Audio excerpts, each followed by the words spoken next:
নমস্কার, আমি মৌমিতা। জীবনের ছোট ছোট আনন্দ খুঁজে বেড়ানোই আমার কাজ। রাতে আমরা হোটেলে ঘুমিয়েই পড়েছিলাম, কিন্তু হঠাৎ এত জোরে বৃষ্টির আওয়াজ শুনে আমরা দুই বান্ধবী বাইরে বেরিয়ে আসি। এত জোরে বৃষ্টি পড়ছিল, আর যেহেতু পাহাড়ি এলাকা, তো সব পাহাড় থেকে যে জলগুলো সব এসে আমাদের হোটেলের সামনে রাস্তায় জড়ো হচ্ছিল। কিন্তু সকাল পর্যন্ত আবার সব কিছু একদম ক্লিয়ার, একদম পরিষ্কার হয়ে যাচ্ছিল। কি সুন্দর দেখতে লাগছে রাতের সময়। আজকে আমাদের হোটেলে ঠান্ডা লেগে গেছে আমার, কারণ ট্রেনে শীতে অত আসলে প্রচুর রাতে প্রচুর ঠান্ডা লাগছিল। আর কালকেও এসে তাড়াতাড়ি করে ঠান্ডা জলে স্নান করে নিয়ে খুব ঠান্ডা লেগেছে।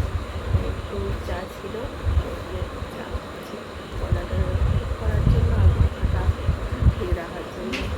ব্রেকফাস্ট করতে যাবো, খাই অবশ্যই দেখাবো। আজকের ব্লগটা দেখতে থাকুন।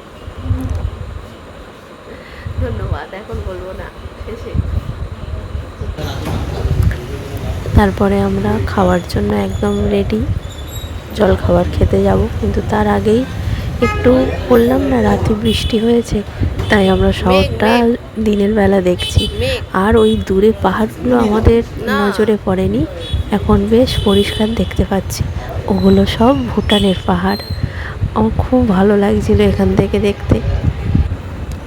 চলে এসেছি আমরা নিচে হোটেলের রেস্টুরেন্ট আছে, সেখানেই খেতে এসেছি। আমি নিয়েছি 2টো রুটি আর আলুর তরকারি, একদম ঘরোয়া করেছে, খুব সুন্দর খেতে হয়েছিল। রেডি হয়ে গিয়েছি, আসলে কানে হেডফোন ছিল। ডে টুর জন্য ব্রেকফাস্ট কমপ্লিট, স্নান করে রেডি। এবার আমরা যাব যে কাজের জন্য আমরা এসেছি। আমাদের এখানে একটা কাজের জন্য, সেই কাজের জন্যই আমরা যাচ্ছি।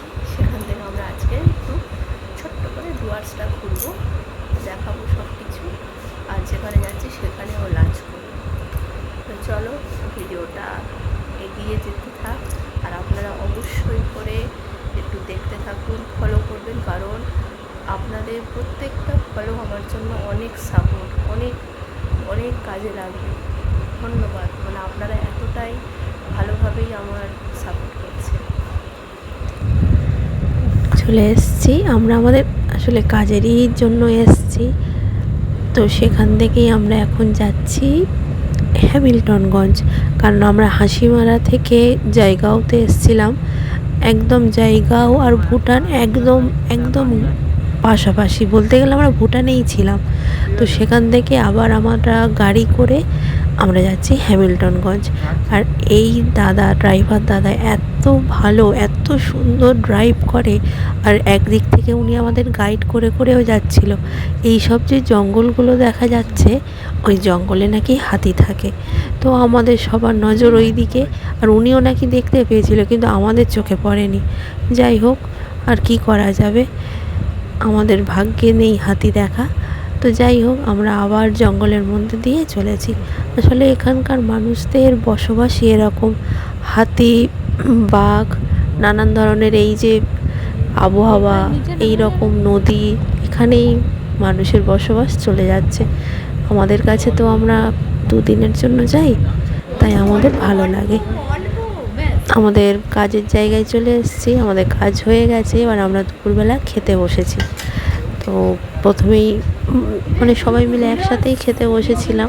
তো প্লেটে প্রথমে আমাদের ডাল, ভাত, সবজি ডাল দিয়েছিল ওটা, আর ঢেঁড়স আলুর তরকারি, পটল ভাজা, আলু ভাজা, পরে মাংসের তরকারি ছিল, আমি ওটা ভিডিও করতে ভুলে গেছি। যাই হোক, খাবারগুলো একদম খুব সুন্দর, অসাধারণ হয়েছিল, দারুণ খেতে হয়েছিল।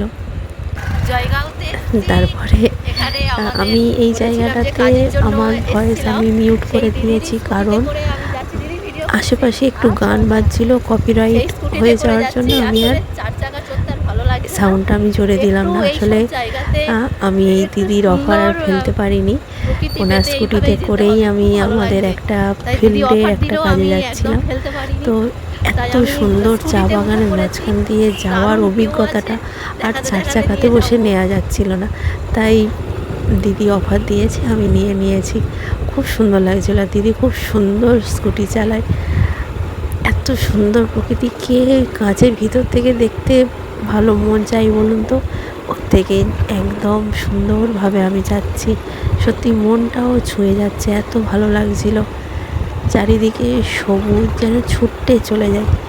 কিন্তু আপনার মানসিকতা, আপনার বুদ্ধি, বোধ, এক্সাইটমেন্ট সব কিছু আপনাকে একটু কন্ট্রোল করতে হবে।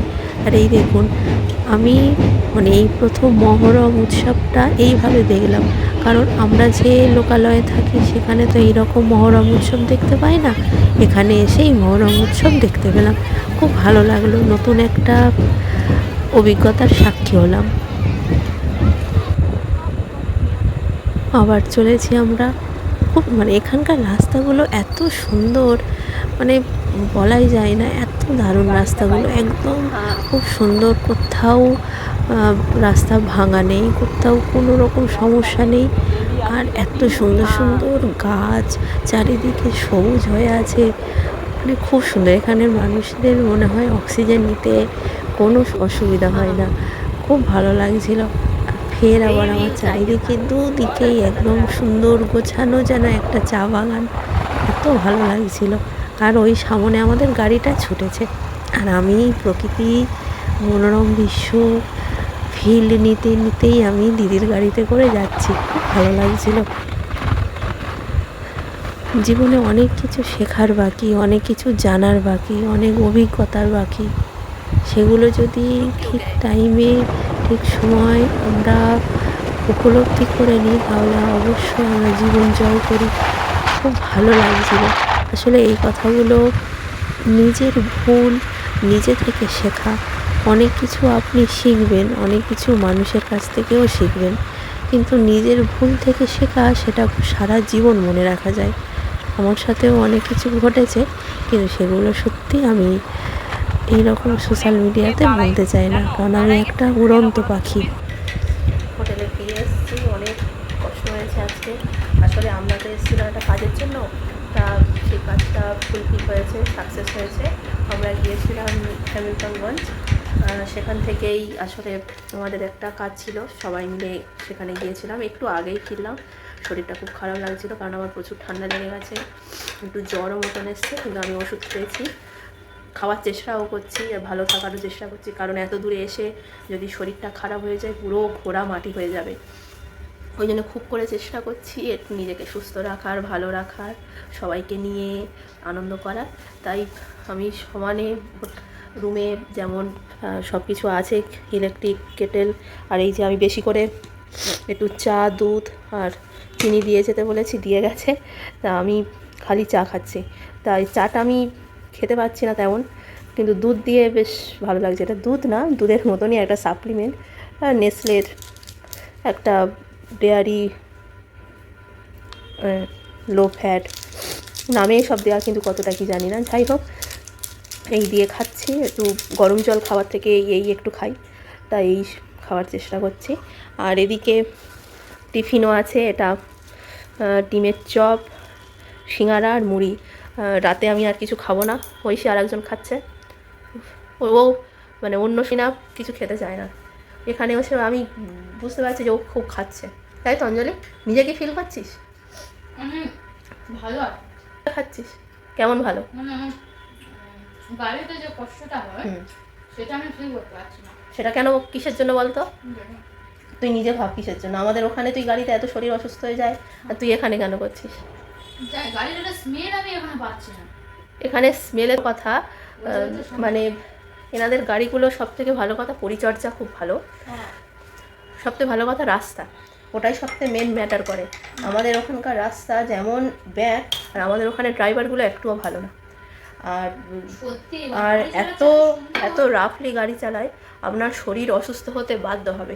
আমিও খুব ভয় পাচ্ছি, কারণ এখান থেকে জয়গাঁও থেকে ভুটান যে স্পটগুলো আছে দেখার, ফুড সেলিং অনেকটাই দূরে দূরে। আমরা আগামী দিনও আবার যাব, কারণ আমাদের বৃষ্টির জন্য দুটো স্পট আমরা দেখতে পারিনি। ডুয়ার্সের অনেকগুলো জায়গায় ঘুরবো, সেগুলোও দেখতে পাইনি, কালকে যাব। এত সুন্দর ড্রাইভ, এত সুন্দর ডিসিপ্লিন, খুব সুন্দর লাগছে।